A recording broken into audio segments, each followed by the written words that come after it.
ওখানে যেই পরিমাণ তুফান হয় মাঝে মাঝে বিপদ আসে। চাঁদপুর ধ্বংস করতে 1 সেকেন্ড লাগে। এই যে কয়েক বছর আগে, বেশি দিন হয় না, নড়িয়া, কোথায় নড়িয়া নদী ভাঙে নাই, মানুষের বাড়িঘর পানির তলে যায় নাই। আপনাকে চাঁদপুর ভাঙে না কেন?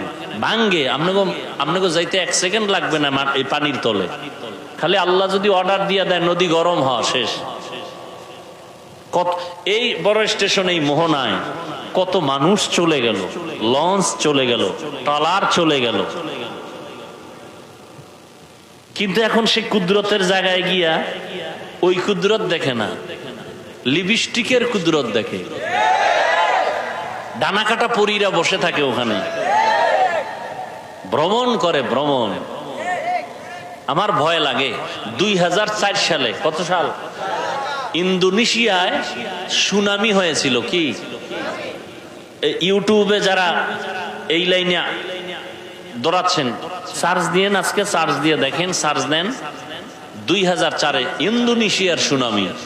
আমার তো ভয় লাগে, যেই পাপের অবস্থা, যেই পরিমাণ, হোটেলে হোটেলে পাপ, পাপের নগরী, পাপের স্টেশন, বড় স্টেশন। ঠিক মানে কি আপনারাই আকামে যান না? বন্ধু বান্ধব নিয়ে ঘুরতে যান, হায় হায় হায় হায়। এই জমিন, শুধু চাঁদপুর কেন, গোটা বাংলাদেশ, গোটা দুনিয়াটা এখনো টিকে আছে শুধুমাত্র কোরআনওয়ালাদের কারণে। মাস্তানি যাই করেন, এই আল্লাহওয়ালা, কোরআনওয়ালা, নামাজি, কান্নাওয়ালাদের কারণে জমিন এখন স্থির আছে। করোনায় সব মাজা কাইট করে দিয়েছে, কোরআনওয়ালাদেরকে আল্লাহ সম্মানের জায়গায় রাখছে। একটা মাদ্রাসাও বন্ধ হয় নাই।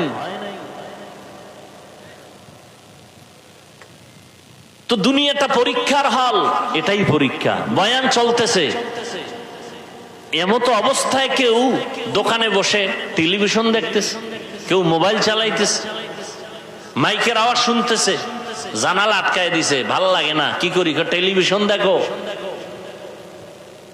এভাবেই চলবে দুনিয়া। হঠাৎ করে কিয়ামত এসে যাবে। আমাদের বয়ানও চলবে, মানুষের বিড়ি টানাও চলবে। কি আগের তুলনায় তাবলিগ কমছে না বাড়ছে? পীর মুরিদি, মাদ্রাসা, আলেম ওলামা, ওয়াজ মাহফিল, শ্রোতা যেই পরিমাণ বাড়ছে সেই পরিমাণ বেনামাজি কমার কথা। কমছে না বাড়ছে?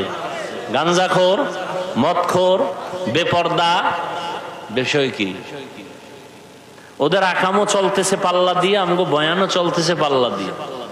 পাল্লা পাল্লি চলতেছে, হার জিত। আল্লাহর মোহাব্বত নেই।